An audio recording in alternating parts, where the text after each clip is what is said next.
Do you need to replace the motherboard on your Dell Latitude 5440? Well, I'm going to show you how. Also, you can click the link on the top right of the screen to find this part or tools or additional help on our website, including step-by-step written tutorials with detailed images. And now let's get into it. First, unscrew the bottom base cover.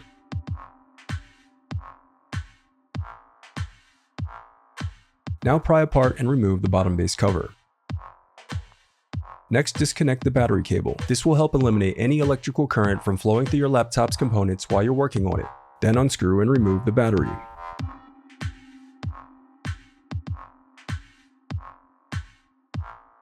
Then unscrew and remove the Wi-Fi bracket. Now disconnect the antenna cables and then slide out the Wi-Fi card.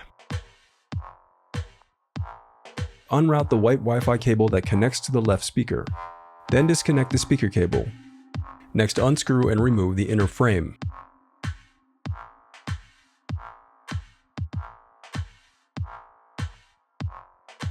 Next, unscrew and remove the LCD cable bracket.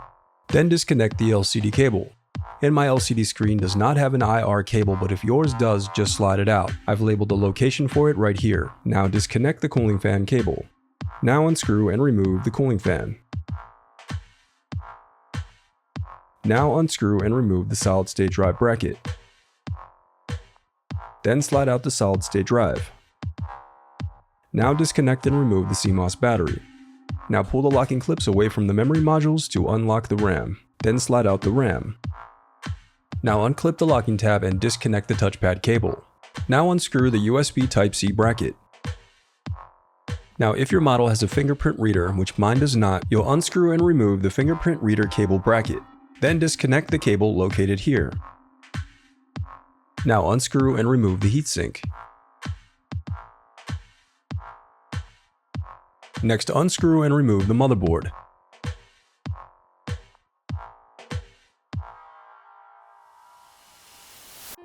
The reassembly of your laptop is as simple as following your steps in reverse. Before replacing your heatsink, it's important to wipe away any old thermal paste from your processors and heatsink. And for maximum cooling, do not touch these heat transfer areas. The oils on your skin can reduce the heat transfer capability of the thermal paste. Then apply a small amount of thermal paste to the processor before replacing your heatsink.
If you still need help, you can visit partspeople.com and view printable DIY instructions to help you along the way. We also have playlists of thousands of Dell tutorials for hundreds of different models, so keep checking back.